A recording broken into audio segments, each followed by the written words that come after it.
बारे में कुछ बताएंगे। Okay, so now let's start. Okay, so first of all मैं आप लोगों को पाइथन सेटअप के बारे में बताऊंगा कि पाइथन को आप किस तरह से अपने सिस्टम के अंदर सेटअप कर सकते हैं, एंड देन एनाकोंडा इन्वायरमेंट को किस तरह से सेटअप करेंगे, एंड देन हम लोग लाइब्रेरीज के इंट्रोडक्शन के ऊपर आएंगे, एंड देन हम लोग एक्सप्लोरेटरी डाटा एनालिसिस करेंगे विद पाइथन, एंड लास्ट में हम लोग एक Q&A सेशन करेंगे। आप लोगों के जो भी क्वेश्चन होंगे हम लोग उनको वहाँ पे आंसर कर देंगे। Okay, so now I am just sharing my whole screen, just wait.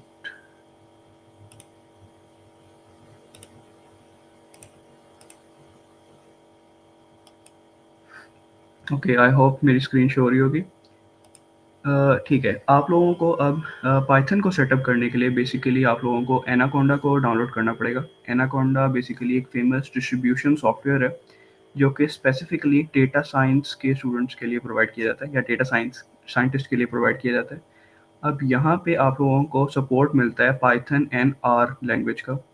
तो आप लोगों को ये सिंपली डाउनलोड करना है, और इसको डाउनलोड करने के लिए आप लोगों को इनकी वेबसाइट के ऊपर आना है anaconda.com/download, एंड यहाँ पे आप विंडोज़ या मैक ओएस के ऊपर हैं या लिनक्स के ऊपर हैं, आप लोग इससे डाउनलोड कर सकते हैं। एंड इसका जो सेटअप साइज़ है वो ऑलमोस्ट 1 GB के आसपास है, तो आप इसको आराम से डाउनलोड करें। देन हम लोग इसी के ऊपर कोडिंग करेंगे। पाइथन भी इसके साथ आपको बिल्ट इन मिल जाएगी जो कि आप इंस्टॉल कर सकते हैं। ओके, सो एनाकोंडा को जब आप लोग डाउनलोड कर लेंगे आप लोगों के पास सेटअप फाइल आ जाएगी, एंड आप लोगों को इस सेटअप को लॉन्च करना है, एंड देन आप लोगों को स्टेप्स को फॉलो करना है। लाइक आप लोगों को एग्री करना है, एंड आप लोगों को यहाँ पे एडमिन प्रिविलेजेस आप किस किस को देना चाहते हैं। लाइक अगर आपके पास मल्टीपल यूजर्स हैं तो आप ऑल यूजर्स कर लो, वरना फिर जस्ट मी को सिलेक्ट कर दो, एंड आप लोग ब्राउज करो। एंड आप लोगों के पास इस स्टेप के बाद बेसिकली दो ऑप्शन आएंगे। मेरे पास ऑलरेडी इंस्टॉल्ड है इसलिए मैं इंस्टॉल नहीं कर रहा। आप लोगों के पास दो ऑप्शंस आएंगे। अगर आप लोगों के पास पाइथन ऑलरेडी इंस्टॉल्ड है तो आप फर्स्ट ऑप्शन को अनचेक रहने दोगे और सेकंड ऑप्शन ही बस सिलेक्ट करोगे। और अगर आप लोगों के पास पाइथन पहले इंस्टॉल नहीं थी देन आप लोग फर्स्ट ऑप्शन को अनचेक छोड़ के सेकंड ऑप्शन बस जो ऑलरेडी सिलेक्टेड होगी उसको करके इंस्टॉल कर लेना, एंड आप लोगों के पास एनाकोंडा डाउनलोड हो जाएगा। एंड देन आप लोग चेक कर सकते हो, आप लोगों के पास विंडो स्टार्ट मेन्यू के अंदर ही एनाकोंडा आ जाएगा, एनाकोंडा नेविगेटर के नेम से। आप लोगों के पास यहाँ पे एनाकोंडा प्रॉम्प्ट आएगा। आप यहाँ पे जाके चेक कर सकते हो कि आप लोगों के पास पाइथन इंस्टॉल हुई है या नहीं हुई। उसके लिए आपको सिंपली क्या करना है, आप लोगों को सर्च करना है पाइथन हाइफन हाइफन वर्जन। तो आपके पास जो भी लेटेस्ट वर्जन होगा पाइथन का वो आप लोगों के पास यहाँ पे कंसोल के ऊपर शो हो जाएगा। एंड सेकेंडली आप लोग अपना कोंडा का वर्जन भी चेक कर सकते हो conda.info के साथ। तो यहाँ से बेसिकली क्या होगा कि आप लोगों का जो भी एनाकोंडा का वर्जन है वो भी आप लोगों के पास शो हो जाएगा। जैसे मेरे पास यहाँ पे 23.7.4 अभी चल रहा है। सो इस तरह से बेसिकली आप लोग सिंपली इंस्टॉल करोगे, एंड देन जब आप लोग एनाकोंडा नेविगेटर को फर्स्ट टाइम ओपन करोगे तो आपके सामने कुछ इस तरह का डिस्प्ले आएगा। अब यहाँ पे बेसिकली हम लोगों के पास डिफरेंट IDEs हैं। कुछ IDEs में यहाँ पे आपके पास इंस्टॉल का ऑप्शन शो हो रहा है और कुछ में लॉन्च का ऑप्शन शो हो रहा है। तो आपको बेसिकली कुछ भी आप मतलब इंस्टॉल कर सकते हो यहाँ पे एक्सटर्नली, लेकिन हम लोग यहाँ पे स्पेसिफिकली जुपिटर नोटबुक के साथ काम करना चाह रहे हैं। अब जुपिटर नोटबुक को रन करने से पहले आपको इन्वायरमेंट क्रिएट करनी पड़ेगी। आप लोग इस टैब में इन्वायरमेंट के अंदर आओगे, एंड यहाँ पे आप लोग अपना न्यू इन्वायरमेंट क्रिएट करोगे, उसका कोई नेम दोगे, एंड देन आप लैंग्वेज सेलेक्ट करोगे। बेसिकली ये जो पाइथन एंड आर हैं ये दोनों लैंग्वेजेस ही आपकी डेटा साइंस के अंदर यूज़ की जाती हैं, लेकिन स्पेसिफिकली हम लोग पाइथन के ऊपर ही फोकस कर रहे हैं। आर जो लैंग्वेज है वो बेसिकली ज़्यादा स्टेटिस्टिकल एनालिसिस के लिए यूज़ की जाती है। हम लोग अभी पाइथन के ऊपर फोकस कर रहे हैं। वर्जन आपका ऑटोमेटिकली सिलेक्ट हो जाएगा, एंड आपको इन्वायरमेंट क्रिएट कर देना है, एंड देन आप दोबारा होम के ऊपर आओगे, एंड यहाँ से अपना जो इन्वायरमेंट आपने क्रिएट किया है उसको सिलेक्ट करोगे, एंड देन आप अपना जुपिटर नोटबुक यहाँ से लॉन्च कर दो। जुपिटर लैब भी है आपके पास अवेलेबल, आप जिस पे काम करना चाहते हो आप उसको लॉन्च करो, एंड देन आपके पास ऑटोमेटिकली जुपिटर नोटबुक लॉन्च हो जाएगा। ओके, सो दिस इज़ ये इंटरफेस आपके पास कुछ आएगा। अब ये बेसिकली जो इंटरफेस है ये आपके सिस्टम में जो सी ड्राइव है उसका इंटरफेस है। यहाँ पे आप लोगों के पास सारे फ़ोल्डर्स हैं। आप लोग अब जिस तरह मर्ज़ी मैनेज करना चाहो अपनी फ़ाइल्स को कर सकते हो। आप लोगों के पास जो एक्सटेंशन आएगी जुपिटर नोटबुक की पाइथन फ़ाइल की वो .ipy NB के नाम से होगी नोटबुक। तो आपको इस नाम से आपकी फ़ाइल सेव होगी और आप इसे कहीं पे भी ब्राउज़ कर सकते हो, जिस तरह आप चाहो मैनेज कर सकते हो। Now coming back to my slides. Okay, so आप लोग इस तरह जब अपना एनवायरनमेंट सेटअप कर लोगे, तो आप लोग स्टार्ट कर सकते हो पाइथन के साथ। अब पाइथन के बारे में आप लोगों ने ऑलरेडी एक वर्कशॉप अटेंड की है और जिसने नहीं भी की, वो भी बेसिकली सिंपल पाइथन को सीख सकता है। डिफरेंट रिसोर्सेज ऑनलाइन अवेलेबल हैं। आप लोग आराम से पाइथन सीख सकते हो वहाँ से। सो अब हम लोग लाइब्रेरीज़ के ऊपर आ रहे हैं, 4th पॉइंट के ऊपर। सो बेसिकली लाइब्रेरीज़ पे आने से पहले मैं कुछ इंट्रोडक्शन देना चाहता हूँ लाइब्रेरीज़ के बारे में। सो एज़ यहाँ पे जो काफ़ी ज़्यादा लोग हैं जिनका बैकग्राउंड प्योर इंजीनियरिंग नहीं है, सॉरी सीएस नहीं है, और कुछ इंजीनियरिंग बैकग्राउंड से हैं, प्री इंजीनियरिंग बैकग्राउंड से, तो उनको ज़्यादा आइडिया नहीं होता लाइब्रेरीज़ के बारे में। सो मैं डिफ़ाइन कर देता हूँ, लाइब्रेरीज़ बेसिकली क्या है? कलेक्शन है प्री डिफाइंड रिटन कोड का, जो कि वेरियस फंक्शनैलिटीज़ और फीचर्स आपको प्रोवाइड करते हैं। आप लोगों को हर चीज़ बेसिकली कोड नहीं यहाँ पे करनी पड़ती, बिल्ट इन फीचर्स आपको मिल जाते हैं, आपको सिर्फ उन फंक्शंस को यूज़ करना है। अब यूज़ किस तरह से करना है? आप लोग सिंपली उनकी डॉक्यूमेंटेशन से रीड कर सकते हो। आपने कोई भी काम करना है, आप डॉक्यूमेंटेशन पे जाओ और आराम से आप वो कोड कर सकते हो। सो बेसिकली लाइब्रेरीज़ में क्या होता है, कलेक्शन ऑफ मॉड्यूल्स होते हैं जिनको पाइथन के थ्रू ही जो कोड हुए होते हैं इंडिविजुअल फाइल्स के तौर पे, और आप इन्हें बाद में अपनी पाइथन की फाइल में ऐड कर सकते हो। अब इनको आप लोग फंक्शंस कंसिडर करो, क्लासेस करो और डिफरेंट ऑब्जेक्ट्स भी कंसिडर कर सकते हो।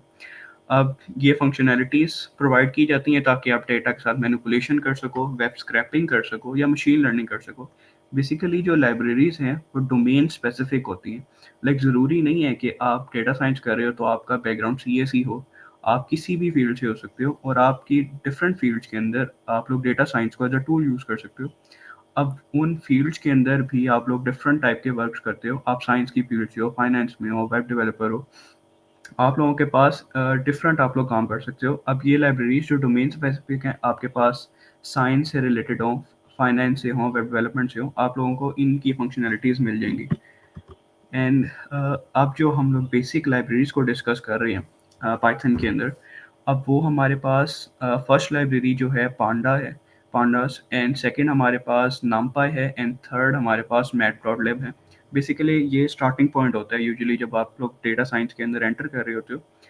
तो पांडास बेसिकली एक डेटा मैनिपुलेशन की लाइब्रेरी है, एंड आपके पास सेकंड जो नमपाई है, वो एक एफिशिएंट न्यूमेरिकल कंप्यूटेशन के लिए लाइब्रेरी प्रोवाइड की जाती है, एंड थर्ड आपके पास मैटप्लॉटलिब है, जो कि विजुअलाइजेशन के लिए लाइब्रेरी है। विजुअलाइजेशन के लिए आपके पास एक और लाइब्रेरी है सीबॉन्ड, जो कि एडवांस स्टैटिस्टिकल विजुअलाइजेशन के लिए यूज़ की जाती है। अब आप लोग इन दोनों लाइब्रेरीज के थ्रू हम लोग आपको थोड़ा बहुत गाइड करेंगे। अभी सबसे पहले हम लोग पांडास के ऊपर आते हैं। पांडास बेसिकली क्या है? पांडास एक ओपन सोर्स लाइब्रेरी है डेटा मैनिपुलेशन के लिए। और यहाँ पे आप लोग एनालिसिस कर सकते हो डेटा का, और आप लोगों को ये एक पावरफुल डेटा स्ट्रक्चर प्रोवाइड करता है, डेटा फ्रेम्स। अब डेटा फ्रेम बेसिकली क्या है? अगर आप लोग डेटा साइंस की फील्ड में एंटर कर रहे हो तो आपको डेटा फ्रेम्स और सीरीज डेटा से के बारे में आपको पता होना चाहिए। Data frame basically tabular format के अंदर डेटा होता है, टेबल्स की फॉर्म में। सिंपली आप कह सकते हो कि कॉलम्स हैं और रोज हैं। जो रो होती है उसको हम लोग रिकॉर्ड पढ़ते हैं, और जो कॉलम है वो ऐसे कॉलम ही है। अब इस फॉर्मेट में जो डेटा होता है वो डेटा फ्रेम के अंदर होता है। आप लोगों की जो डेटा बेसिस होती हैं, आप लोग जो मर्जी डेटा बेस यूज़ करो, उनके अंदर जो यूजली डेटा आपका स्टोर होता है वो डेटा फ्रेम्स के अंदर ही होता है। अब ये आपको पांडा जो है ये डेटा फ्रेम्स प्रोवाइड करती है और कुछ और फीचर्स भी प्रोवाइड करती है। अब बेसिकली आप लोग क्या कर सकते हो, यहाँ पे आप लोगों के पास आप इंपोर्ट कर सकते हो जो आपकी डेटा, आप लोगों की जो फाइल्स हैं, आप सीएसवी फाइल, एक्सेल की फाइल हो, आप लोगों के पास जिस भी फॉर्मेट में आपकी फाइल हो, आप उसको इजीली यहाँ पे इंपोर्ट कर सकते हो with the help of pandas. आपको बिल्ट इन फंक्शंस मिलते हैं, आप लोग सिर्फ एड्रेस दो, उसका फाइल का नेम मेंशन करो और आप उस फाइल को अपनी पाइथन की फाइल में इंपोर्ट कर सकते हो। मैं आप लोगों को जिस तरह एक फाइल शो करवाता हूँ, ये मेरे पास एक एक्सेल फाइल है। ओके, ये मेरे पास एक एक्सेल फाइल है फॉर एग्जांपल। अब इस फाइल को अगर मुझे पाइथन के अंदर लोड करना है, और फॉर एग्जांपल मेरे पास अगर डेटाबेस भी है, तो वो भी इसी तरह रोज एंड कॉलम्स की फॉर्म के अंदर ही होगी। और अगर मुझे इसको इंपोर्ट करना है अपनी पाइथन की फाइल में और इसके साथ कुछ मैनिपुलेशन कर रही हैं, तो मैं बेसिकली क्या करूँगा, मैं इसको इंपोर्ट करूँगा with the help of pandas. तो आपको ये फंक्शनैलिटी प्रोवाइड करती है पांडास। एंड सेकंड आप लोगों के पास डेटा क्लीनिंग एंड मैनिपुलेशन की फंक्शनैलिटीज़ भी प्रोवाइड करती है पांडास। तो डेटा क्लीनिंग बेसिकली क्या है? डेटा क्लीनिंग में क्या होता है कि आप लोग आइडेंटिफाई करते हो और हैंडल करते हो जो आपकी इनकंसिस्टेंसीज होती हैं या फिर मिसिंग वैल्यूज़ होती हैं और कुछ एरर्स वगैरह होते हैं आपकी फ़ाइल के अंदर। सो किसी भी फ़ाइल को आप रॉ यूज़ नहीं कर सकते, आप लोगों को उस फ़ाइल के अंदर कुछ मैनिपुलेशंस करनी पड़ती है, कुछ क्लीनिंग पहले करनी पड़ती है। अब वो जो क्लीनिंग का प्रोसेस है, वो आपको पांडास प्रोवाइड करती है। यहाँ पे आप लोग देख सकते हो कि अगर आपके पास एक रो बार-बार रिपीट हो रही है, बार-बार रिकॉर्ड हो गई थी सेम रो, तो उस केस में क्या होगा, वो डुप्लीकेट वैल्यूज़ हैं और वो आपकी स्टोरेज ही इंक्रीज़ कर रही हैं और कॉम्प्लेक्सिटी इंक्रीज़ कर रही है प्रॉब्लम की। तो उस तरह के इश्यूज़ को रिज़ॉल्व करने के लिए आप लोग डेटा क्लीनिंग को यूज़ कर सकते हो। एंड देन आप डेटा मैनिपुलेशन कर सकते हो। डेटा मैनिपुलेशन में क्या होता है कि आप लोग रीशेप कर सकते हो अपने डेटा को, ट्रांसफ़ॉर्म कर सकते हो अपने डेटा को और मर्ज कर सकते हो, समराइज़ कर सकते हो। ये डिफरेंट टर्मिनोलॉजीज़ हैं जो इस फ़ील्ड में यूज़ की जाती हैं डेटा साइंस में। अब आप लोग जब इसमें जाओगे तो आप लोगों को काफ़ी चीज़ें देखने को मिलेंगी। तो ये सारी चीज़ें हैं, आप लोग स्टैटिस्टिक्स और एग्रीगेशन के मॉडल्स बना सकते हो। आप डेटा को फ़िल्टर कर सकते हो। अब फ़िल्टर किस तरह से आप कर सकते हो? फॉर एग्ज़ाम्पल आप लोगों के पास एक डेटा था, जहाँ पे आप लोगों ने चेक करना था कि आप लोगों के पास एक लिस्ट है, जहाँ पे कुछ लोग हैं और उनकी एज ग्रुप्स हैं। आप लोग सिर्फ़ फ़िल्टर करना चाह रहे हो डेटा को for the people of age above 60। तो यहाँ पे एक फ़िल्टर है कि आप लोग सिर्फ़ वही डेटा चाह रहे हो आपके होल डेटा सेट में से कि जिनकी एज 60 से ज़्यादा है। और आप इंडेक्सिंग भी कर सकते हो। इंडेक्सिंग बेसिकली क्या होती है कि आप लोग किसी सर्टेन कॉलम को पिन पॉइंट करना चाहो। लाइक आप चाहते हो कि जो जो शख्स जिसका नाम ये है एंड उसकी एज ये है और उसकी सैलरी इतनी है, तो आप उसी रिकॉर्ड के ऊपर जाना चाहते हो। आप रो वाइज़ जाओ, आप कॉलम वाइज़ जाओ। डिफरेंट टेक्निक्स के थ्रू आप लोग जा सकते हो, डेटा को इंडेक्स कर सकते हो। तो ये हमारी बेसिकली फर्स्ट लाइब्रेरी है। सो इसी लाइब्रेरी के लिए मैं आप लोगों को दिखा देता हूँ। ओके, सो मेरे पास ये जो मैंने बनाया था अभी जुपिटर नोटबुक, जुपिटर नोटबुक के थ्रू ही हम लोग इसकी चलते हैं, थोड़ी-सी प्रैक्टिस करते हैं। सो हमारे पास अ, ओके पांडास, पांडास के अंदर हमारे पास बेसिकली क्या है कि डेटा फ्रेम हम लोग पहले देखते हैं किस तरह से क्रिएट होते हैं। आप लोग इस तरह ही फाइल्स को सेव करोगे एंड सेलेक्ट करोगे। अच्छा, ये जो फाइल्स हैं, यहाँ पे सारी बेसिक फंक्शनैलिटीज़ हैं। हम लोग ये सारी फंक्शनैलिटीज़ तो इस वर्कशॉप में कवर नहीं कर सकते। आप लोगों को ये जो फाइल्स हैं, ये प्रोवाइड कर दी जाएँगी बाद में, तो आप लोग इन्हें आराम से बैठ के फिर देख सकते हो। एंड सेकंड एक मैं आप लोगों को मशवरा देना चाहता हूँ कि आप लोग अभी फ़िलहाल कोड पे फ़ोकस ना करना, क्योंकि कोड आप लोग अभी फ़ोकस करना अंडरस्टैंडिंग पे कि किस तरह से ये चीज़ें वर्क कर रही हैं, ठीक है? इसकी जो कोड है, इसको मेमोराइज़ करने की बिल्कुल ज़रूरत नहीं होती। आप सिंपली पाइथन के डॉक्यूमेंटेशन पे जा सकते हो एक स्पेसिफिक लाइब्रेरी के लिए, वहाँ पे आपको हर चीज़ प्रोवाइड की जाती है। फॉर एग्ज़ाम्पल हम लोग पांडास कर रहे हैं, तो हम लोग सर्च करते हैं पाइथन डॉक्यूमेंटेशन पांडास। ओके, सो यहाँ पे आपके पास एक ऑफिशियल डॉक्यूमेंटेशन आ जाएगी फर्स्ट पे ही pydata.org पे।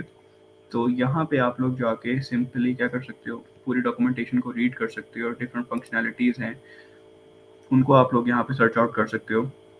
ठीक है, ये सारे क्वेश्चंस हैं जिस तरह मैं देख सकता हूँ कि डेटा फ्रेम क्या होता है, यहाँ पे रोज़ होती हैं, कॉलम्स होती हैं। अब मुझे प्लॉट किस तरह से मैं क्रिएट कर सकता हूँ एंड उसके ट्यूटोरियल्स भी प्रोवाइड किए जाते हैं और ट्यूटोरियल्स के अंदर ही बेसिकली कोड्स होते हैं सारे। डेटा मैनिपुलेशन के अंदर आप लोग ट्यूटोरियल को क्लिक करो, तो आपके पास ये सारे कोड्स वगैरह आ रहे हैं। इनको मेमोराइज़ नहीं आपने करना, आप सिंपली यहाँ से देख सकते हो। ठीक है? अब हम लोग अपनी फ़ाइल पे वापस आते हैं, तो हम लोग सबसे पहले देखते हैं कि हम लोग एक डेटा फ्रेम को किस तरह से बनाते हैं। सो हम लोग अच्छा, ये जो आपका जुपिटर नोटबुक है, यहाँ पे आप सिंपली कोई भी फ़ाइल बनाओ और आप लाइन बाय लाइन कोड को रन कर सकते हो। डिफरेंट आईडीज़ हैं, पाइचार्म आपका एक और आईडी है, वहाँ पे आप लाइन बाय लाइन वाली फंक्शनैलिटी आपके पास नहीं होती। आप लोग विजुअल स्टूडियो के अंदर भी जुपिटर नोटबुक को इंटीग्रेट कर सकते हो और कोंडा कोंडा एनवायरनमेंट में हमने देखा किस तरह से हम लोग करते हैं। तो अभी चूँकि हम लोग कोंडा एनवायरनमेंट पे फ़ोकस कर रहे हैं, तो यहीं पे रहते हैं। सो सबसे पहले हम लोग क्या कर रहे हैं, मैं आपको बेसिक समझाने की कोशिश करता हूँ कि सबसे पहले हम लोग क्या कर रहे हैं, इम्पोर्ट कर रहे हैं पांडास लाइब्रेरी को एसपीडी। अब ये जो एसपीडी है, इसका मतलब क्या है कि हम इलियस कर रहे हैं पीडी। मतलब अगर मुझे पांडास को यूज़ करना है कहीं पे अपनी पूरी कोड के अंदर, तो मुझे पांडास लिखने की ज़रूरत नहीं है। मुझे इसके फंक्शन या इसके मेथड्स को कॉल करने के लिए सिंपली पीडी मैं यूज़ कर सकता हूँ। तो एस पी डी एक स्टैंडर्ड बना हुआ है जिसके थ्रू आप क्या कर सकते हो, पांडास की जगह पे आपने कोड में हर जगह पी डी यूज़ कर सकते हो।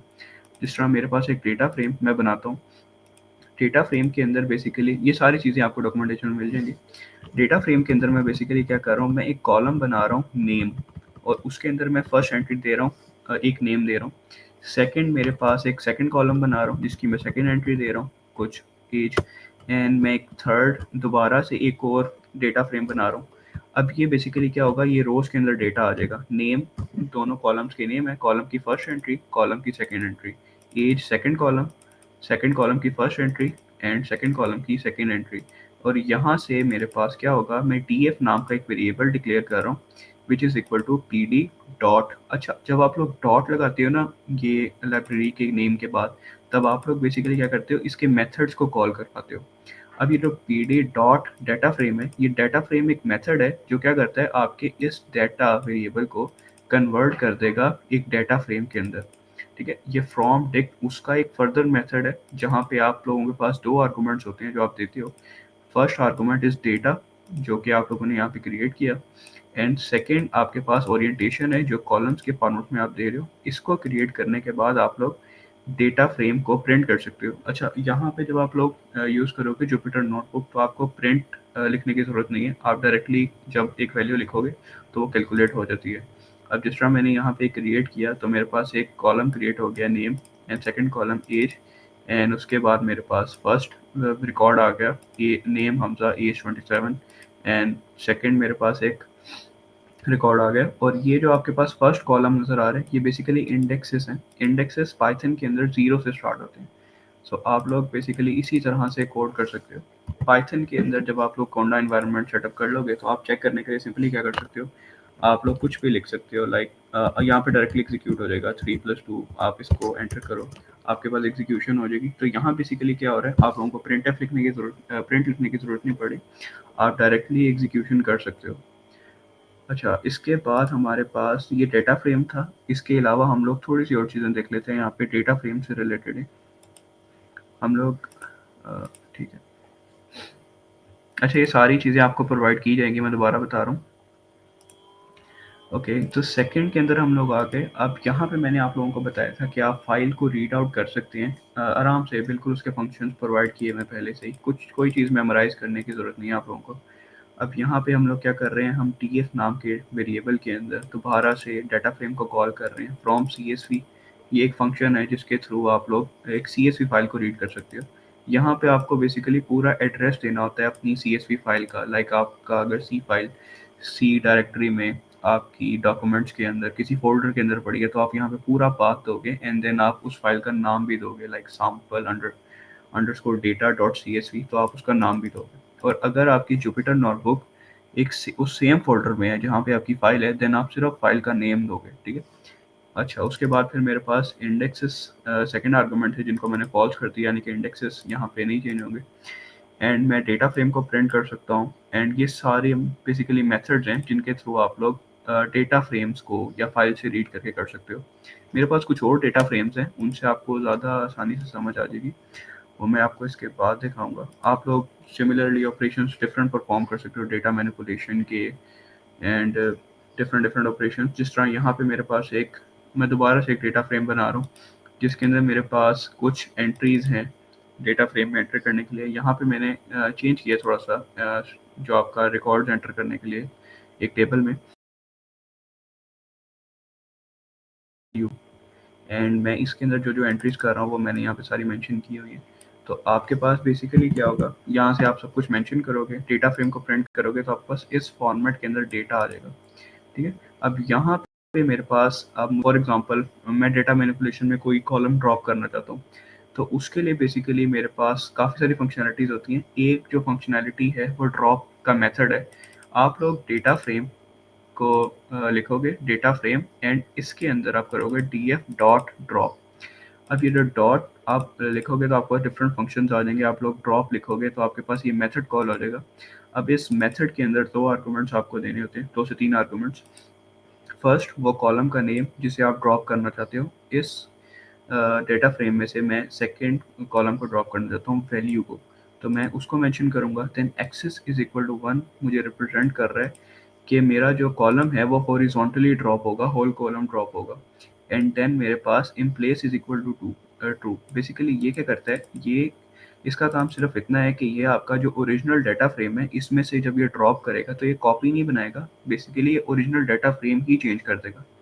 ठीक है? तो आपके पास जब ये आप डीएफ प्रिंट करोगे तो आपके पास सिर्फ यही आएगा, और अगर आप अब वैल्यूज़ के कॉलम को एक्सेस करने की कोशिश करोगे तो आपके पास एरर शो करेगा। आपके पास सेकंड मेथड एक और भी है जो सिमिलर काम करता है, पॉप। यहाँ पे ड्रॉप था, यहाँ पे पॉप नाम का एक सेकंड मेथड है। जब आप df डॉट पॉप करते हो, आप कॉलम का नेम देते हो यहाँ पे। अब बेसिकली ये मेथड और इस मेथड में डिफरेंस क्या है कि ये मेथड आपका ओरिजिनल डाटा फ्रेम में से डिलीट कर देता है वैल्यू को, और वो आपका ओरिजिनल डाटा फ्रेम ही अपडेट हो जाता है। लेकिन यहाँ पे बेसिकली क्या होता है, यहाँ पे आपके पास जब कॉलम पॉप होता है तो वो ओरिजिनल डाटा फ्रेम में से नहीं होता, वो एक सेपरेट आपके पास एक डाटा फ्रेम बन जाता है जहाँ से आपका वो कॉलम सब्ट्रैक्टेड होता है। अब यहाँ पे आप लोग ओरिजिनल कॉलम को एक्सेस कर सकते हो, क्योंकि आपके ओरिजिनल कॉलम में वो चीज़ अभी भी एग्जिस्ट कर रही थी। एंड इसी तरह आपके पास ये डिफरेंट फंक्शनैलिटीज़ हैं, आप लोग ग्रुप बाय कर सकते हो, अपने डाटा को एक सर्टेन कंडीशन के ऊपर ग्रुप कर सकते हो। मेरे पास एक और एक्सेल की फ़ाइल है जिसके थ्रू आप लोगों को बेहतर समझ आ जाएगी इन चीज़ों के बारे में। तो ये सारी बेसिक्स हैं, आप लोग इन सबको गो थ्रू बाद में कर सकते हो वर्कशॉप के बाद। ओके, हम लोग सेकंड के ऊपर आते हैं अब। ठीक है, हम लोग अपनी सेकंड लाइब्रेरी के ऊपर आते हैं जो कि बेसिकली numpy है। numpy बेसिकली एक ओपन सोर्स लाइब्रेरी है न्यूमेरिकल कंप्यूटेशंस के लिए। अब आप लोग अगर सी लैंग्वेज आप लोगों ने पढ़ी है, ये सी प्लस प्लस, तो आप लोगों को पता होगा वहाँ पे एरेज के स्ट्रक्चर होता है, डेटा स्ट्रक्चर। पाइथन में आपको एरेज का डेटा स्ट्रक्चर नहीं प्रोवाइड किया जाता, और आप लोगों को मैथमेटिकल कैलकुलेशन अगर करनी हो तो उसके लिए भी आपके पास ज़्यादा फीचर्स नहीं होते, ज़्यादा फंक्शनैलिटीज़ नहीं होती, आप लोगों को कॉम्प्लेक्स जो फंक्शंस कैलकुलेट करने होते हैं। अब इस तरह की प्रॉब्लम्स को सॉल्व करने के लिए हम लोग numpy की लाइब्रेरी यूज़ करते हैं। ये भी एक ओपन सोर्स लाइब्रेरी है। ओपन सोर्स लाइब्रेरी से मुराद कि यहाँ पे आप लोग सिंपली क्या कर सकते हो, आप लोग एक्सेस कर सकते हो इनकी डॉक्यूमेंटेशंस को, वहाँ पे आपको हर चीज़ का कोड मिल जाएगा। आप जो भी अपने डेटा के साथ या अपनी फाइल के साथ करना चाहते हो, आपको हर चीज़ इनकी डॉक्यूमेंटेशन के अंदर मिल जाएगी। अब बेसिकली यहाँ पे अगर आप लोग एक एरे बनाते हो, एक लिस्ट की तरह ही एक एरे होती है, तो एरे बेसिकली आप n डायमेंशनल एरे बना सकते हो और उसके साथ डिफरेंट फंक्शंस परफॉर्म कर सकते हो। आप मैथमेटिकल ऑपरेशंस कर सकते हो, आप लीनियर अलजेब्रा रूटीन्स कैलकुलेट कर सकते हो। यहाँ पे आपके पास लीनियर अलजेब्रा के सारे फंक्शंस होंगे। ठीक है, आप लोग रोबोटिक्स में जाना चाहते हो, कंप्यूटर विजन में काम करना चाहते हो, आप जिस भी चीज़ पे काम करना चाहते हो, बेसिकली आपको यहाँ पे वो आराम से आप लोग numpy के थ्रू कर सकते हो। थर्ड, आप लोग रैंडम नंबर जनरेशन कर सकते हो। बेसिकली आपको पाइथन के अंदर रैंडम नंबर जनरेशन की भी फंक्शनैलिटी नहीं मिलती, तो उसको भी आप लोग numpy के थ्रू जनरेट कर सकते हो। एंड numpy में आपकी डेटा प्रोसेसिंग जो है वो काफ़ी ज़्यादा फास्ट होती है। पाइथन में एरेस के लिए ना आपको लिस्ट प्रोवाइड की जाती है। अब लिस्ट बेसिकली क्या होती है, वो थोड़ी सी स्लो होती है, थोड़ी नहीं, काफ़ी ज़्यादा स्लो होती है एरेस के मुकाबले में। बेसिकली अगर आप कंपैरिजन करो ना, तो आपकी जो एरे है वो 5 टू 100 टाइम्स बेटर है आपकी जो लिस्ट है, जो आप नॉर्मली आपको स्ट्रक्चर जो प्रोवाइड किया जाता है पाइथन के थ्रू। तो इसलिए हम लोग numpy को यूज़ करते हैं। numpy के बारे में मेरे पास बेसिक फंक्शंस हैं। लेट मी जस्ट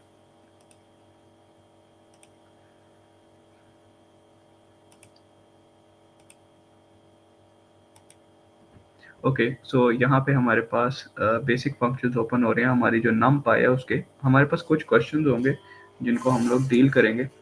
अब यहाँ पे आप लोग देख सकते हो कि numpy को भी मैं बिल्कुल सिमिलर जिस तरह मैंने इंपोर्ट किया था पांडास को, उसी तरह से मैं इंपोर्ट कर रहा हूँ, और यहाँ पे भी मैं एक एलियासिंग के लिए नेम यूज़ कर रहा हूँ np। ठीक है, अब यहाँ पे बेसिकली मैं इंपोर्ट कर रहा हूँ numpy को एज np।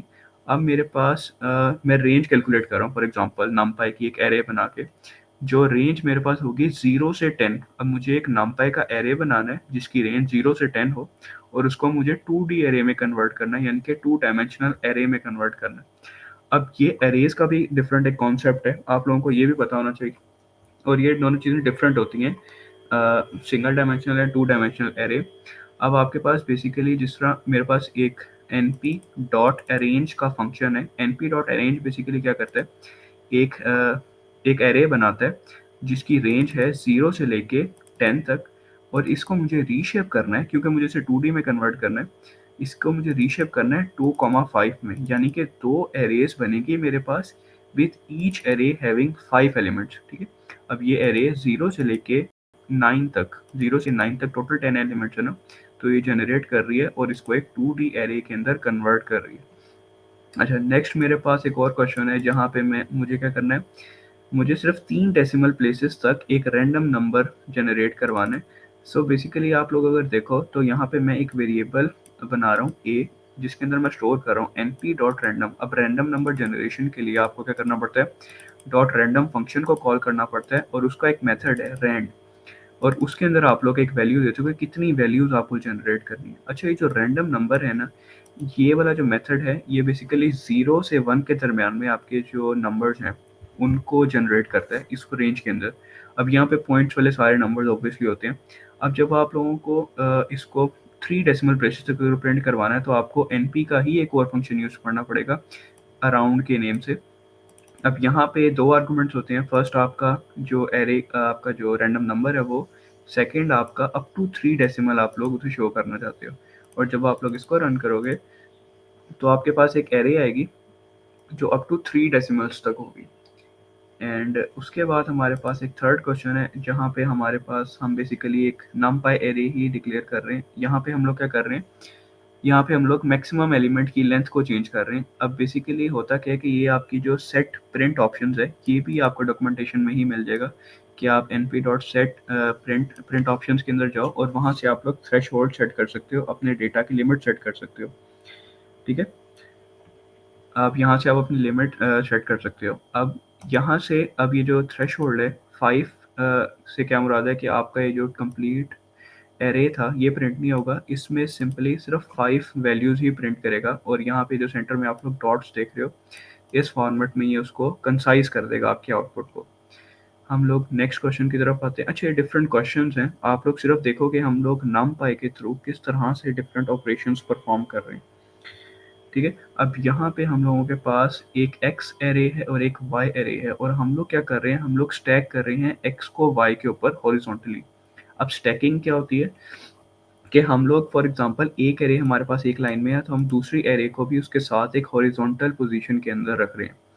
तो अब हम लोग बेसिकली कोड से देखते हैं। हम लोग क्या कर रहे हैं, हम लोग यहाँ पे x is equal to n p dot arange नाम का एक फंक्शन बना रहे हैं। एन पी डॉट अरेंज से हम लोग 10 उसके अंदर वैल्यू दे रहे हैं। अब यहाँ पे एक 10 डिजिट की एक एरे बनेगी और उसको रीशेप कर रहे हैं 2,-1 के ऊपर। अब -1 बेसिकली क्या है, -1 से क्या होता है कि आपका अगर आपको साइज स्पेसिफाई नहीं आप कर सकते, आपको नहीं पता कि आप किस तरह से उसको डिवाइड करोगे, तो ऑटोमेटिकली रीसाइज कर देगा आपका ये जो -1 सेकेंड आर्गूमेंट आपने दिया, ठीक है। और ये जो 2 है यानी कि 2 एरेज आपकी आउटपुट के अंदर बनेंगी।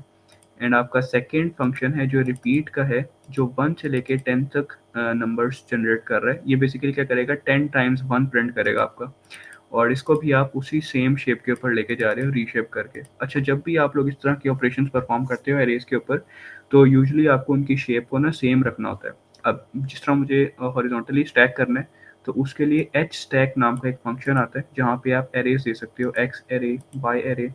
तो आप लोग इनके फंक्शंस दो और आराम से आप लोग इसको स्टैक कर सकते हो। एंड दोबारा से मैं प्रिंट ऑप्शन सेट कर रहा हूँ। यहाँ पे आप लोग देखो मैंने प्रिंट ऑप्शन को सेट किया था थ्रेशोल्ड इज इक्वल टू 5 के ऊपर, एंड इस पॉइंट पे मैं प्रिंट ऑप्शन को सेटअप कर रहा हूँ threshold is equal to n p dot infinite. अब इसका मतलब क्या है कि मेरे पास जितनी मर्जी बड़ी एरे हो वो मेरे पास शो होगी आउटपुट के ऊपर, ठीक है। अब इसी तरह ये डिफरेंट फंक्शंस हैं, इनके अंदर हम लोग नहीं जा रहे, आप लोग इनको बाद में गो थ्रू कर सकते हो। अब ये एक दूसरा फंक्शन है, एक मैं लास्ट आपको फंक्शन बनाता हूँ। ये रिवर्स कर रहा है बेसिकली रोज को 2D एरे के अंदर। ये भी सिंपली एक एरे जनरेट कर रहा है जिसकी 3 रोज और 3 कॉलम्स होंगे, ठीक है। यानी कि टोटल 3 आपकी एरेज होंगी और उनके अंदर इंडिविजुअली 3-3 कॉलम्स होंगे, और टोटल कितने एलिमेंट्स हैं, 9 एलिमेंट्स हैं, और आप इनको फ्लिप कर रहे हो। अच्छा, ये बेसिकली जो आपका आई लॉकिंग होता है, आप ये जो एक्स के बाद आपके पास सेमी कॉलन है, ये बता रहे हैं बेसिकली कि आपकी सारी रोज, एंड सेकंड आपके पास सेमी कॉलन बना रहा है 0 से लेके जो आपकी एंड तक जो आपकी कॉलम है, यानी कि all rows and all columns को आप एक्स में सेलेक्ट कर रहे हो, ठीक है। तो इस तरह से आप फ्लिप कर सकते हो इसे। ये डिफरेंट फंक्शंस हैं, इनके बारे में आप लोग डॉक्यूमेंटेशन से रीड कर सकते हो और इनको आराम से दे सकते हो। ये आपको सारी फाइल्स जो हैं जुपिटर नोटबुक के लिए ये प्रोवाइड की कर देंगे हम लोग। आप लोग आराम से जब एनाकोंडा इंस्टॉल करोगे तो एनाकोंडा में आप लोग इसी फाइल को लॉन्च कर सकते हो। एक फोल्डर में रख लेना और आराम से जाके इन सब फाइल्स को आप लोग लॉन्च कर सकते हो। अब हमारी बेसिकली लास्ट एक लाइब्रेरी है जो सिंपल है सबसे, और इसको हम जल्दी से कंप्लीट करेंगे। ये मैटप्लॉटलिब हमारी बेसिकली लास्ट लाइब्रेरी है। ये बेसिकली लाइब्रेरी विजुअलाइजेशन के लिए होती है। डेटा, अगर आप लोग डेटा साइंस की फील्ड में आना चाहते हो ना, तो यहाँ पे एक बड़ा इंपॉर्टेंट, एक बड़ा इंटरेस्टिंग एक चीज़ है कि आप लोग ना किसी डेटा को जब आप लोग रिटन फॉर्म में देखते हो ना, तो आप उसे आराम से अंडरस्टैंड नहीं कर सकते। लेकिन अगर आपको बेटर अंडरस्टैंडिंग चाहिए तो आप उसको विजुअलाइज्ड फॉर्म के अंदर देखो, तो आपको बेटर अंडरस्टैंडिंग डेटा की होगी। इसलिए आप लोगों ने देखा होगा कि आप लोग कोरोना के टाइम पे पर अगर आप लोगों को याद हो तो आप लोग टीवीज़ के ऊपर देखते थे, रिपोर्ट्स या चार्ट्स आते थे जिनके थ्रू बताया जाता था कि इतने केसेस हो गए हैं, इतना इतने मतलब वैक्सीन हो गई हैं। तो डिफरेंट टाइप के चार्ट्स डेटा को इजीली कन्वे कर सकते हैं। ठीक है, आप दूसरों को डेटा बड़ी आसानी से विजुअलाइज्ड फॉर्म में समझा सकते हो। अब मैटप्लॉटलिब बेसिकली क्या है, ये डेटा विजुअलाइजेशन की ही एक लाइब्रेरी है। अब यहाँ पे डिफरेंट टाइप्स के प्लॉट्स आते हैं आपके पास। अब प्लॉट्स एंड चार्ट्स के बारे में आप लोगों को पहले पढ़ना पड़ेगा। ठीक है, कि आप लोगों को पता हो कि डिफरेंट टाइप के प्लॉट्स क्या होते हैं, डिफरेंट टाइप के चार्ट्स क्या होते हैं। ऑब्वियसली आप एक चीज़ को ड्रॉ कर रहे हो तो आप लोगों को उस चीज़ के बारे में पहले पता होना चाहिए। ये बेसिकली कुछ टाइप ऑफ चार्ट्स हैं, line charts, scatter plot, bar chart या फिर हिस्टोग्राम। मैं थोड़ा सा आप लोगों को इंट्रोडक्शन दे देता हूँ। लाइन चार्ट्स बेसिकली क्या हैं, ये ट्रेंड्स को शो करते हैं या पैटर्न्स को शो करते हैं एक कंटिन्यूस इंटरवल ऑफ टाइम के अंदर। सेकंड आपके पास स्कैटर प्लॉट है, वो भी रिलेशनशिप शो करता है कंटिन्यूस वेरिएबल के अंदर। इसी तरह बार प्लॉट और हिस्टोग्राम, हिस्टोग्राम फ्रीक्वेंसी शो करता है। फॉर एग्जांपल आप चेक करना चाहते हो कि कितने लोग इस सर्टेन एज ग्रुप में इस डिजीज के अंदर फॉल करते हैं। आप इस तरह कुछ भी विजुलाइज कर सकते हो। ठीक है, कुछ भी आप इमेजिन कर सकते हो। अब आप लोग इस लाइब्रेरी को इंटीग्रेट कर सकते हो डिफरेंट लाइब्रेरीज के साथ। अब ये बस लास्ट हमारे पास एक विजुअलाइजेशन की लाइब्रेरी है। मैं आप लोगों को सिंपली सिर्फ वो शो करवा देता हूँ।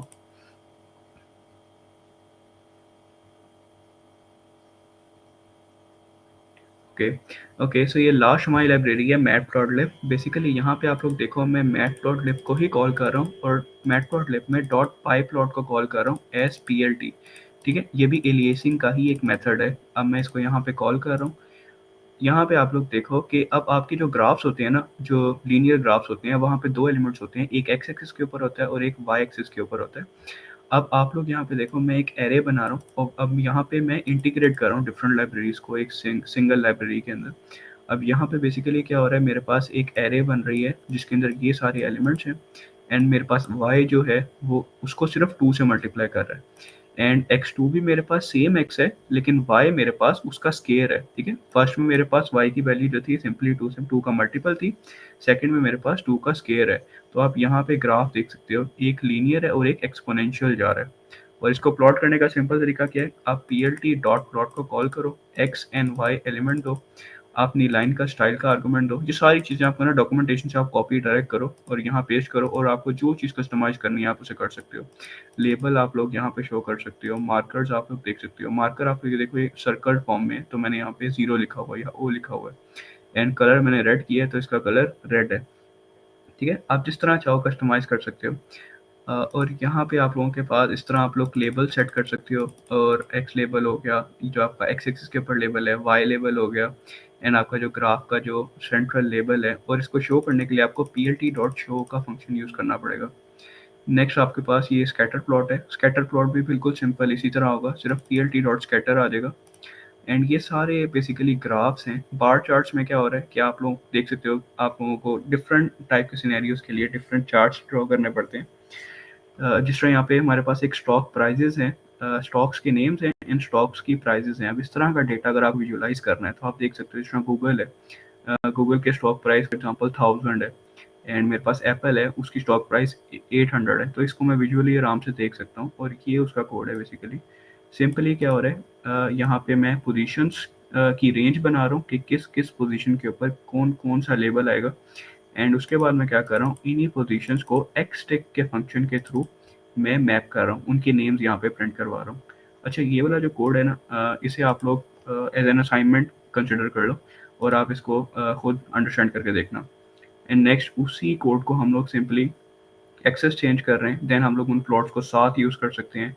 देन हमारे पास पाई चार्ट्स हैं जहाँ पे आप लोग क्या कर सकते हो, डिफरेंट स्लाइसेस कर सकते हो एक पाई के।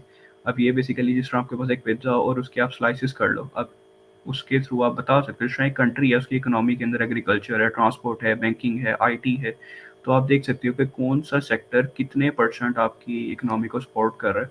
एंड देन आपके पास ये हिस्टोग्राम्स हैं, अच्छे सारे कोड आप लोग यहाँ से अंडरस्टैंड कर सकते हो। लास्ट में बस मैं आपको एक चीज़ बता रहा हूँ कि सी बॉर्न एक लाइब्रेरी है जो मैटप्लॉट से थोड़ी सी एडवांस है।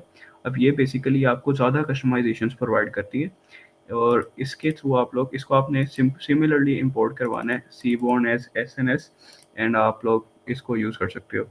इसकी भी सेम फंक्शनैलिटीज़ हैं, बस इससे थोड़ी सी एडवांस है। नाउ हमारा टाइम काफ़ी ज़्यादा हो गया, now over to you Abdul.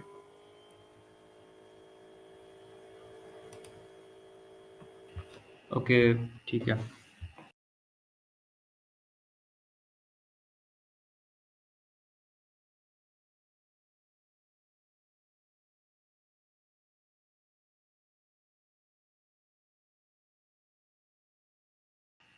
Okay, assalamu alaikum. My name is Abdul Mughni, and my topic of presentation is exploratory data analysis with Python. So time short है तो मैं जल्दी जल्दी कवर करूँगा। होप सो मेरी आवाज़ आ रही है। काइंडली बता दें मुझे।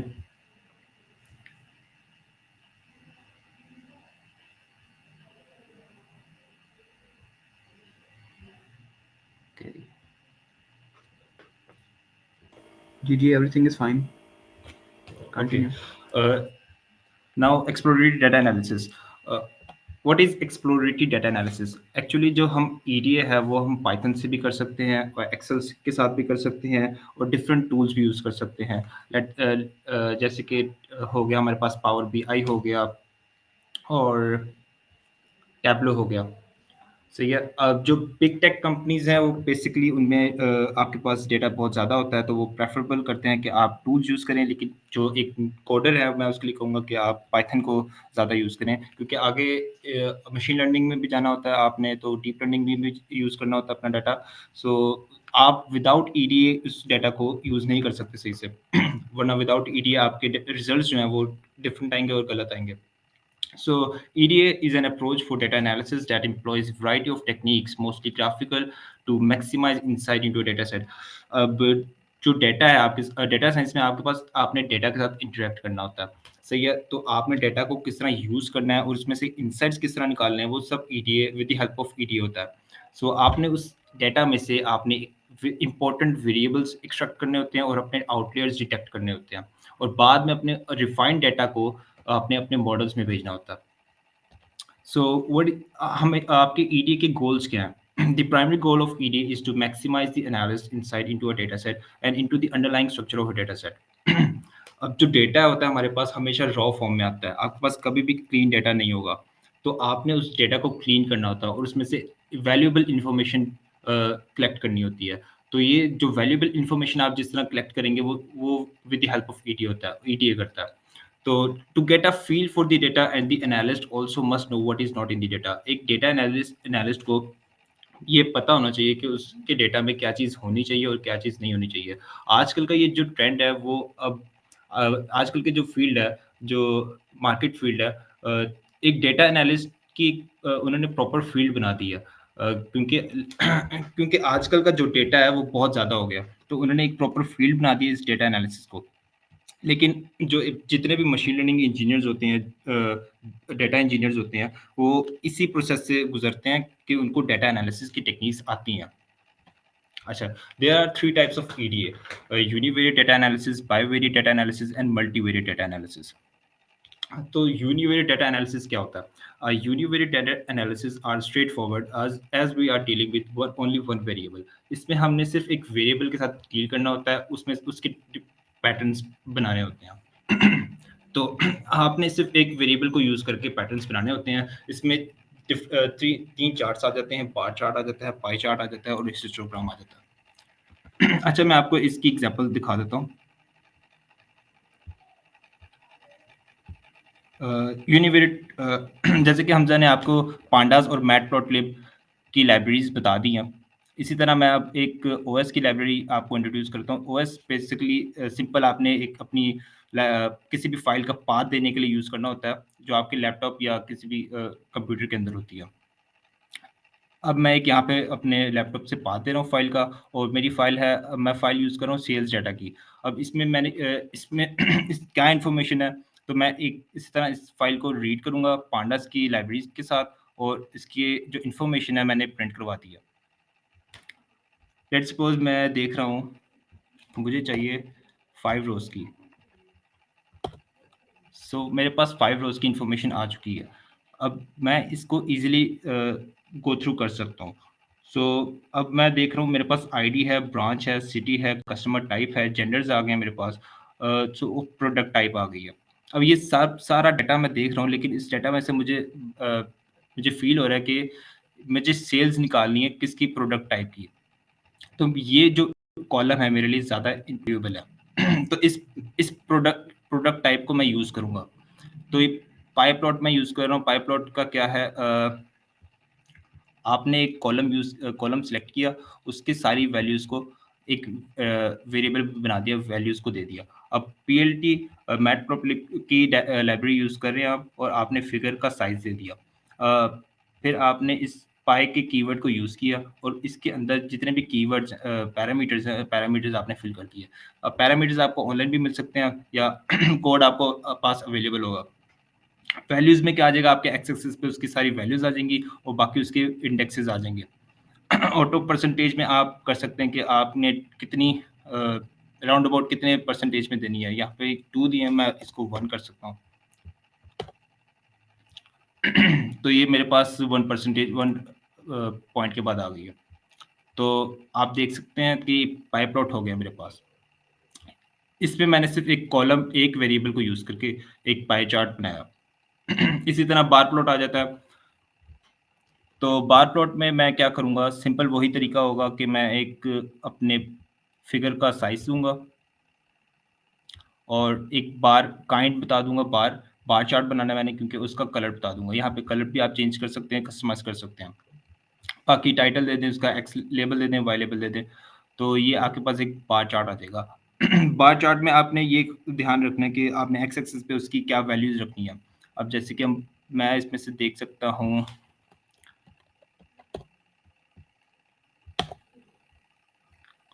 अ, 1 मिनट।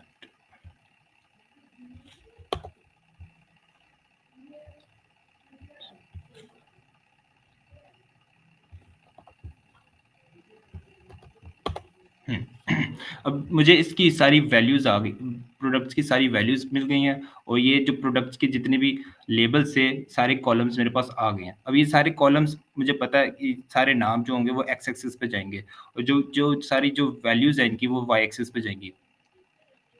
तो हिस्टोग्राम प्लॉट आप देख सकते हैं, वही सेम तरीका होगा, उसका कीवर्ड हम हिस्ट यूज़ करेंगे और बाकी उसके पैरामीटर्स हम फिल कर देंगे। इसमें मैं एक यूनिट प्राइस ले रहा हूँ, एक वेरिएबल यूज़ कर रहा हूँ, क्योंकि मैंने अब प्राइस देखनी है प्रोडक्ट की क्या है। सही है।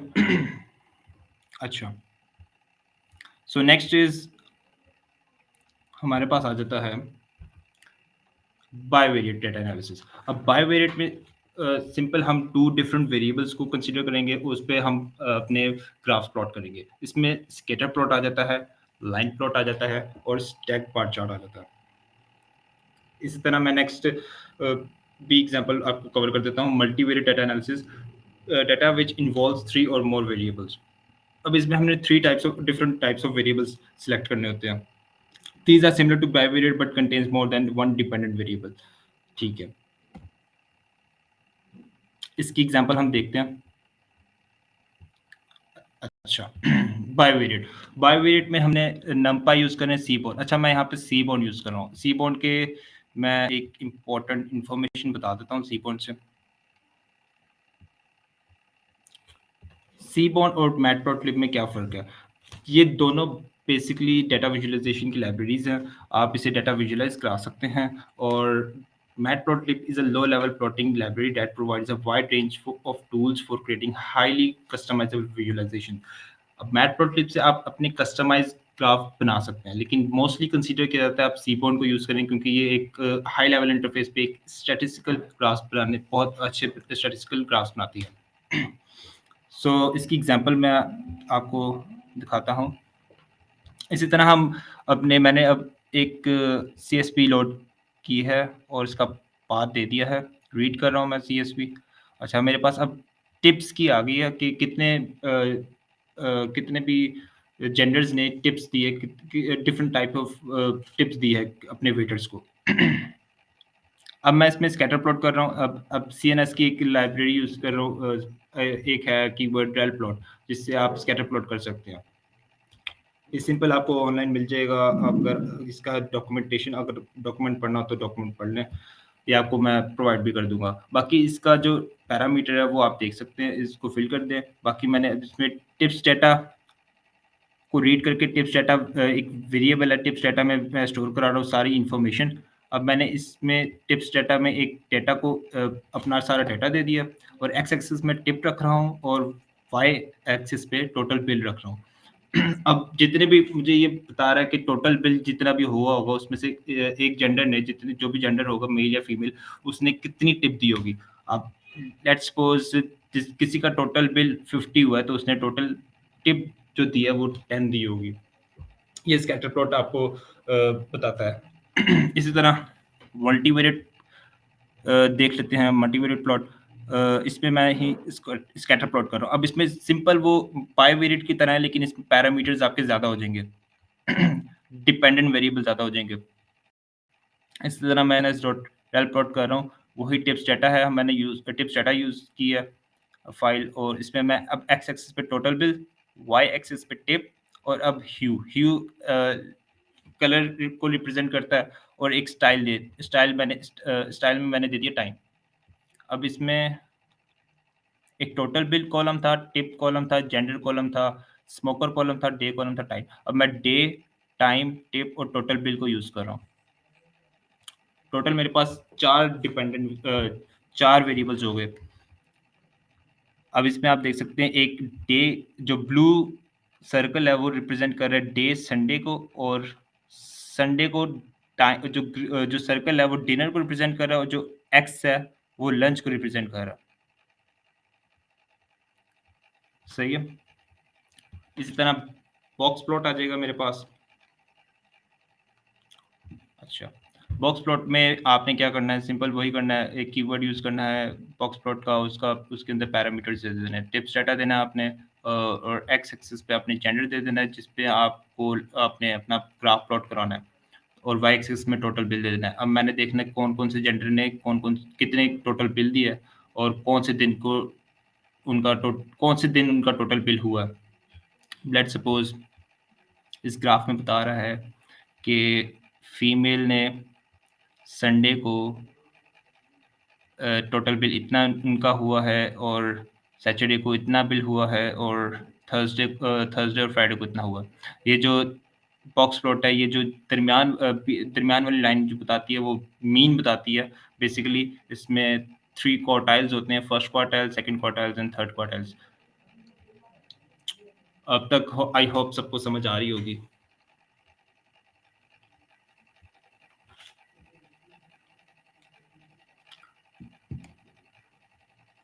अच्छा, अब मैं एक छोटी-सी जो मोस्ट फेमस डेटा साइंस की एग्ज़ाम्पल है, वो भी आपको एक प्रोजेक्ट कह लें, इसको एग्ज़ाम्पल कह लें, वो एक कर देता हूँ, आपको डिस्क्राइब कर देता हूँ। अच्छा, अब मैंने इसमें मेरे पास टाइटैनिक प्रेडिक्शन है, इसमें 2 सीएसवी फाइल्स को मैं यूज़ कर रहा हूँ। सही है, 2 सीएसवी फाइल्स को यूज़ कर रहा हूँ, एक ट्रेन्ड मेरे पास सीएसवी और टेस्ट सीएसवी है। सही है, अब मैंने अपने डेटा को प्रिंट करवा दिया। अब मैं इसमें से देख रहा हूँ मेरे पास पैसेंजर आईडी है, सर्वाइव्ड इतनी है, पी क्लास इतनी है, नेम्स ये हैं, मेरे पास जेंडर्स ये हैं, एज इतना है और ये 5 टिकट ये है फिर। सही है, अब मैंने इसमें से इनसाइट्स निकालने हैं इस डेटा में से। अब आपका जो एनालिसिस होगा हमेशा याद रखिएगा, आपका जो भी एनालिसिस होगा वो आपकी प्रॉब्लम पे डिफाइन करेगा। प्रॉब्लम प्रॉब्लम की बेस पे आपका सारा एनालिसिस होगा। जो आपकी प्रॉब्लम होगी आपने उससे रिलेटेड अपने एनालिसिस निकालने हैं। अब मैंने इसमें से निकालना है कौन-कौन से सर्वाइव्ड हुए हैं। कितनी रेशियो सर्वाइवल की है और कितनी रेशियो अनसर्वाइवल की है। अब लेट्स सपोज मैं चेक करूंगा कि एक सर्वाइव का मैंने बॉक्स बार चार्ट बनाया सी बॉन्ड की लाइब्रेरी को यूज़ करके, और मैंने इसमें एक वेरिएबल दे दिया सर्वाइव्ड का। अब मैं देखूंगा कौन से सर्वाइव हुए हैं, कौन से नहीं सर्वाइव हुए। अब इसमें मोस्टली मुझे बता रहे हैं कि 300 प्लस पीपल जो हैं वो सर्वाइव्ड हैं। अब मैं इस डेटा में से नहीं बता सकता था। अब मैंने बेसिकली क्या किया, मैंने अपना एक चार्ट बनाया। चार्ट में से मुझे विजुअलाइज़ेशन ईज़ी हो गई और उसमें से मैं इनसाइट्स ईज़िली पिक कर रहा हूँ। अच्छा, अब मैंने इसी तरह फिर मैंने एक सर्वाइवल का निकाला, अब एक चार्ट बनाया। तो अब मैं क्या देख रहा हूँ, कौन-कौन से जेंडर सर्वाइव्ड हुए हैं मोस्टली। अब मैंने क्या कर दिया, मेरे पास 2 वेरिएबल्स आ गए, मैंने 2 वेरिएबल्स को कंसीडर करना है। अच्छा, मैंने अपना एक्स एक्सिस सर्वाइव्ड को दे दिया और जो ह्यू है बेसिकली कलर को रिप्रेज़ेंट करता है, तो उसमें मैंने जेंडर डाल दिया और जो विंटर है वो अपने डेटा पैलेट को दे दिया। सही है, और अपना जो ट्रेन डेटा है वो डेटा में रखवा दिया। अब इसमें क्या बता रहा है, अब इसमें क्या बता रहा है, जो मेल है वो कम सर्वाइव्ड हुए हैं, जो फीमेल है वो ज़्यादा सर्वाइव्ड हुई हैं। अच्छा जी। बेसिकली जो अच्छा जी, यहाँ पे अब मैं सर्वाइव्ड और पी क्लास को रिप्रेज़ेंट कर रहा हूँ। पी क्लास का एनालिसिस निकाल रहा हूँ। अब पी क्लास क्या है, अब कौन-कौन सी क्लास के कौन-कौन से लोग सर्वाइव्ड हुए हैं। First class, second class, third class. सही है। अब जो फर्स्ट क्लास के हैं वो ज़्यादा रेशियो है, सेकंड क्लास की कम है और थर्ड क्लास की उससे ज़्यादा है, सेकंड क्लास से उससे ज़्यादा है। सो बेसिकली मोस्टली जो सर्वाइव्ड हुए हैं वो फर्स्ट क्लास के हैं। अच्छा, यहाँ पे मैंने फिर इसका हिस्टोग्राम बना दिया, जो हम मैंने भी बेसिकली आपको पीछे सिखाया। फिर आप इसका हिस्टोग्राम बना दें, फेयर का फेयर का बना दें, ऐज का बना दें। इससे आपको डेटा का पता चल लग जाएगा कि कौन-कौन सी किस-किस की ज़्यादातर ऐजेज़ हैं, कौन-कौन से ज़्यादा सर्वाइव्ड हुए हैं। अच्छा जी, अब मैं इसमें से इस डेटा को यूज़ किस तरह करूँगा? इस डेटा में से मैं देखूँगा कौन-कौन सी नल वैल्यूज़ तो नहीं है, कहीं डुप्लिकेट्स तो नहीं है मेरे पास। अगर अब मैं इस नल और डॉट सम को मैं चलाऊँगा, अब मैं देख रहा हूँ 177 की एज जो है वो नल रोज़ हैं और कैबिन में भी नल रोज़ हैं। अच्छा, अब मैंने इस डेटा को क्लीन करना है। तो मैं सबसे पहले एक थोड़ा-सा डेटा अपना प्रिंट करवाऊँगा। अब मैंने जो यूज़ करना है, जो मेरे लिए होगा, यूज़फुल होगा, वो सर्वाइवल का कॉलम है, पी क्लास का कॉलम है, जेंडर है, ऐज है और टिकट ना ही मेरे लिए कोई इतनी यूज़फुल नहीं है और ना ही केबिन मेरे लिए इतना यूज़फुल है। तो मैं केबिन को सिंपल इस केबिन वाले कॉलम को ड्रॉप कर दूँगा। ड्रॉप करने का तरीका यही है, ड्रॉप का कीवर्ड यूज़ करें और कौन-सा कॉलम आपने ड्रॉप करना है उसको केबिन लिख दें और एक्स एक्सिस वाई 1 और इन प्लेस ट्रू। तो ये जो कॉलम होगा वो आपका ड्रॉप हो जाएगा। अगर मैं दोबारा इसको प्रिंट कराता हूँ, तो ये कॉलम ड्रॉप हो चुका है यहाँ पे। इसी तरह मैंने नल वैल्यूज़ को ड्रॉप करना है, तो सिंपल आप ड्रॉप एन ए लिख दें और in place equals to true कर दें। सो सिंपल ये आप देख रहे हैं यहाँ पे सारी नल वैल्यूज़ क्लियर हो चुकी हैं। इस तरह फिर आपका सारा डाटा यहाँ पे क्लीन हो जाता है, फिर आप इसको आगे मॉडल में भेज देते हैं। आगे मशीन लर्निंग का टॉपिक शुरू हो जाता है, तो अब ये मेरा टॉपिक नहीं है, तो सिंपल यहाँ पे मैं कंक्लूड करता हूँ।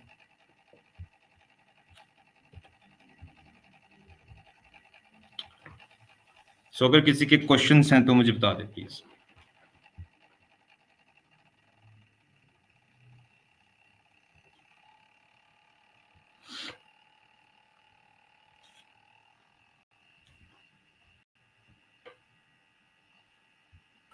You can ask your questions in the question answer session.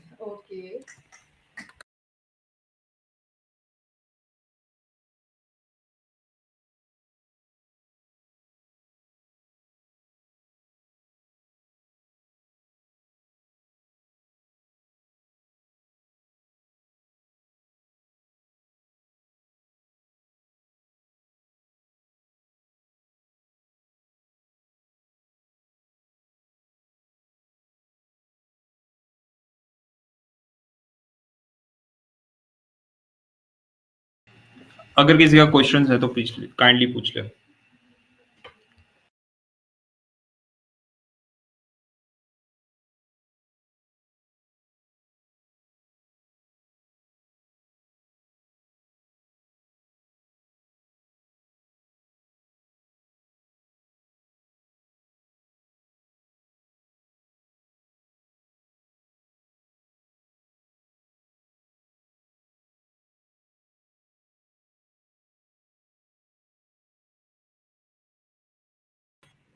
Okay, I have shared the attendance form with you in the WhatsApp group.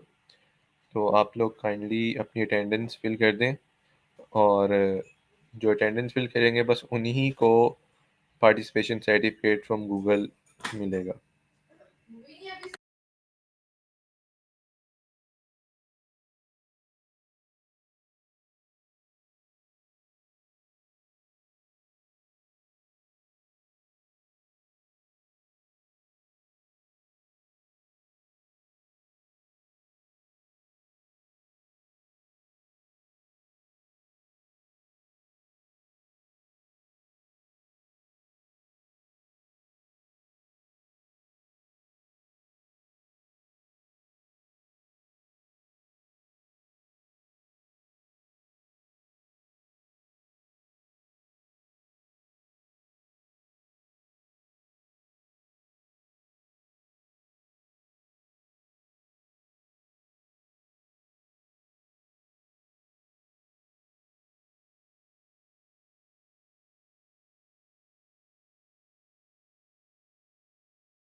अगर किसी को ये सेशन समझ आया तो काइंडली अपना हैंड भी रेज कर दे।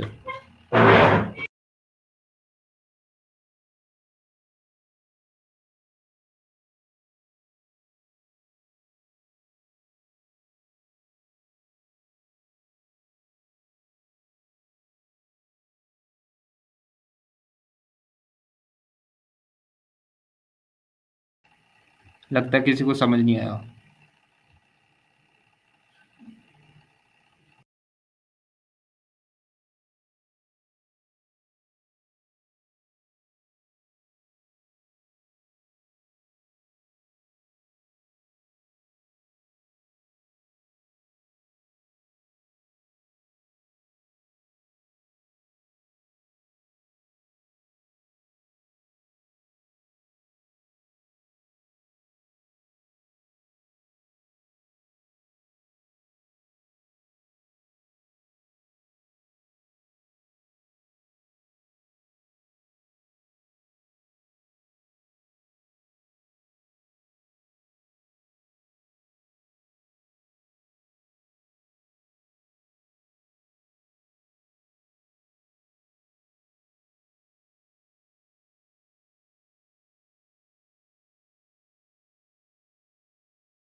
You have just 5 minutes, और आप इस 5 मिनट के अंदर अपनी अटेंडेंस को फिल कर लें, और फिर उसके बाद जो है we will select the random person for a LinkedIn premium voucher, जो कि उसको फिर within next 10 days available हो जाएगा।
Okay, guys, and now I am closing the form for attendance. तो जिस जिसने अभी तक अपनी अटेंडेंस लगा ली है, they will be get random picker.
और आप लोगों के साथ व्हाट्सएप ग्रुप में स्लाइड्स और मटेरियल और इसके अलावा जो सेशन की रिकॉर्डिंग थी वो शेयर कर दी जाएगी.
ओके, आप लोगों की अटेंडेंस अगर कंप्लीट हो गई है तो मैं रैंडम पिकर से आप लोगों के लिए जो वाउचर्स हैं, लिंक्डइन वाउचर्स, वो सेलेक्ट करने लगा हूँ, और इफ एनीवन जिसकी अभी तक अटेंडेंस नहीं हुई तो वो चैट में बता दे ताकि मैं फॉर्म्स को ओपन रखूँ। अभी जस्ट वेटिंग फॉर 1 मिनट।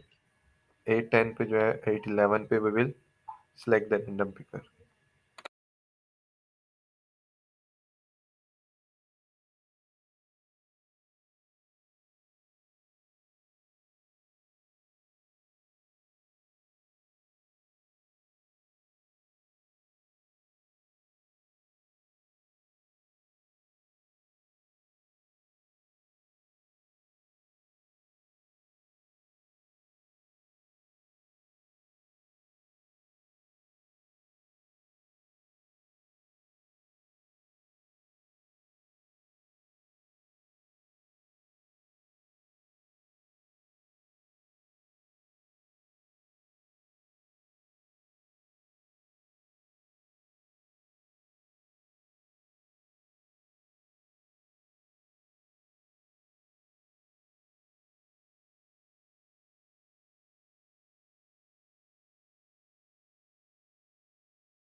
आप सबकी अटेंडेंस हो गई है तो I am starting the wheel और spinning it.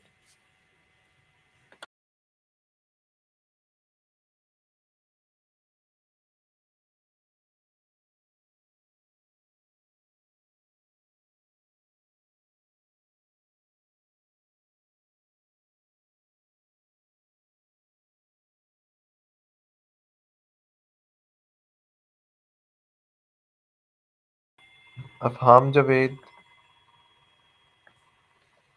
let me pick this up.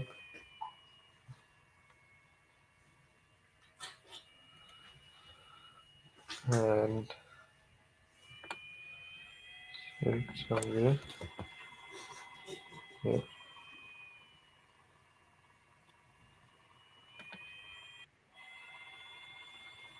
Afham Javed कौन है?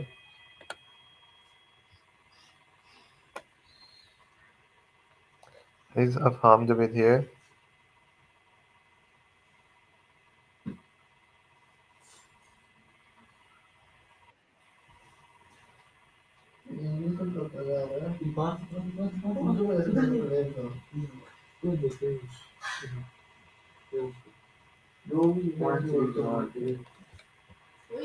Is Afham Javed here?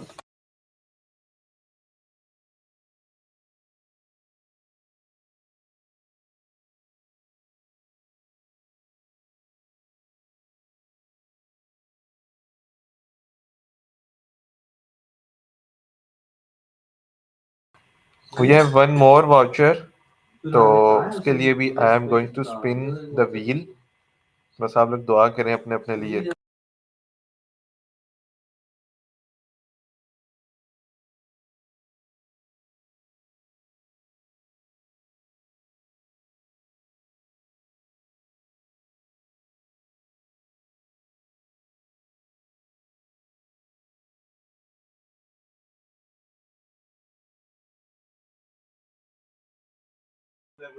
Affan Tahir, क्या आप मौजूद हो?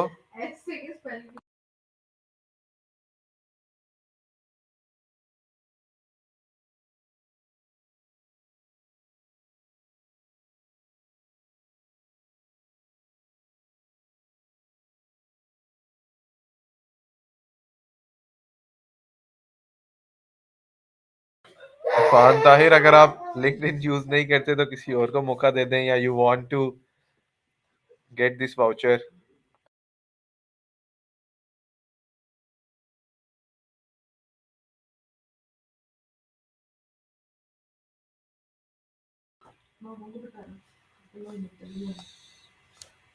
यस अफान ताहिर, क्या आपको ये लिंक्डइन प्रीमियम वाउचर चाहिए या you want to give away it?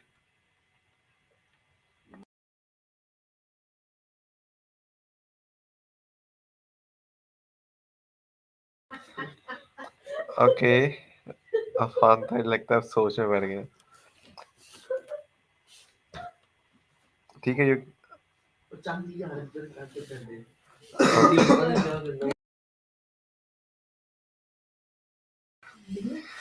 okay, thank you so much for attending this event, and thank you so much for Hamza Atif and Abdul Mughni and our partner MLSA UET New Campus. Thank you so much, guys.